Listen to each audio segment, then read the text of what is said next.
उत्तर प्रदेश में सियासत बदलने वाली है। ऐसे में माना जा रहा है कि उपचुनाव की 10 सीटों पर योगी आदित्यनाथ जिस तरीके से अपना कब्जा जमाने की कोशिश कर रहे हैं, इस बार उसमें सफलता हासिल कर लेंगे। जी हां, आपको बताया मिल्कीपुर और कटहरी सीट की जिम्मेदारी योगी आदित्यनाथ ने अपने कंधे पर उठा रखी है। ऐसे में माना ही जा रहा है कि ये 2 सीटों को निकालना कहीं ना कहीं सभी पार्टियों के लिए आसान नहीं होगा। ऐसे में मिल्कीपुर सीट की बात करें तो अखिलेश यादव ने जिस तरीके से अवधेश प्रसाद के बेटे अजीत प्रसाद पर दांव चला है, उससे कहा जा सकता है कि आने वाले दिनों में योगी आदित्यनाथ ऐसे चेहरे को उतारने का प्रयास करेंगे जिससे उनको कड़ी टक्कर दे पाए। लेकिन वहीं अगर देखा जाए तो योगी आदित्यनाथ की मुश्किलें तब बढ़ती हुई नजर आई थी जब उनके ही पार्टी के सहयोगी दल उनको आंखें दिखाने लगे थे, जिसमें जयंत चौधरी, अनुप्रिया पटेल और ओपी राजभर, संजय निषाद जैसे नेता भी शामिल थे। संजय निषाद ने तो यहां तक कह दिया था कि वो केशव प्रसाद मौर्य को सबसे बड़े दलित नेता के तौर पर देखते हैं।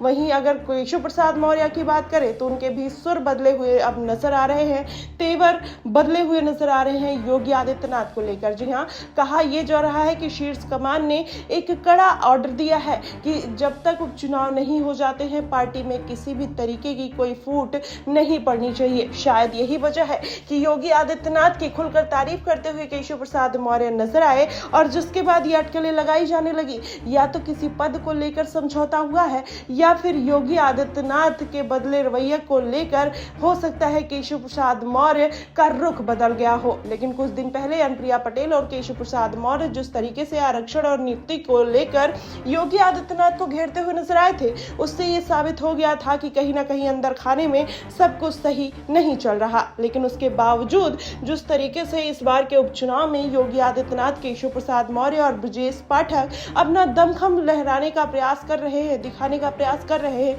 उससे ये साबित हो रहा है कि इस बार अखिलेश यादव की जो लड़ाई है इतनी आसान नहीं होने वाली है। बीते लोकसभा चुनाव में अखिलेश यादव ने जिस तरीके से जीत दर्ज की थी, इस बार के उपचुनाव में इतना आसान नहीं होगा उन सीटों पर जीत दर्ज कर लेना। पिछली बार भारतीय जनता पार्टी कुछ मुद्दों को लेकर ओवर कॉन्फिडेंस में आती हुई दिखाई दी थी और कहीं ना कहीं उसी मुद्दों को लेकर हार का सामना करना पड़ा, जिसमें आर्टिकल 370, यूसीसी और राम मंदिर की बात किया जाए तो भारतीय जनता पार्टी को इसका कोई फायदा देखने को नहीं मिला। अयोध्या सीट पर हार का सामना करना पड़ा। वहीं अखिलेश यादव का कॉन्फिडेंस अयोध्या सीट पर जीतने की वजह से बढ़ता हुआ नजर आया, जिसके बाद कहा जाने लगा कि ये समीकरण अब बदल सकते हैं। अब अखिलेश यादव इस बार के विधानसभा चुनाव हो और उपचुनाव हो, उसमें जीत दर्ज कर लेंगे। लेकिन अंदर खाने की बीजेपी की कला का फायदा भी अखिलेश यादव उठाने की कोशिश कर रहे थे। लेकिन शीर्ष कमान के बदले फैसले ने कहीं ना कहीं फिर से एनडीए के जितने भी सहयोगी दल हैं उनको एकजुट करने का काम किया है और योगी आदित्यनाथ की जो राह है वो आसान कर दी है। ऐसे में क्या केशव प्रसाद मौर्य को किसी पद का लालच दिया गया है या फिर योगी आदित्यनाथ को लेकर उनके मन में जो मनमुटाव था वो दूर हो गया? जिस तरीके से आरक्षण और तमाम मुद्दों को लेकर उनसे ब्यौरा मांगते हुए नजर आए थे, क्या वो मुद्दे खत्म हो चुके हैं? क्या योगी और मोदी का जिस तरीके से लहर है, जिस तरीके से केशव प्रसाद मौर्य तारीफ करते हुए नजर आए थे, क्या अब उनको वो सारी अच्छाइयां दिखने लगी है? कहीं ना कहीं ये तमाम सवाल है जो जनता के मन में भी उठते हुए दिखाई दे रहे हैं। लेकिन देखना दिलचस्प होगा कि इस बार का उपचुनाव आखिरकार किसके खेमे में जाता हुआ नजर आता है।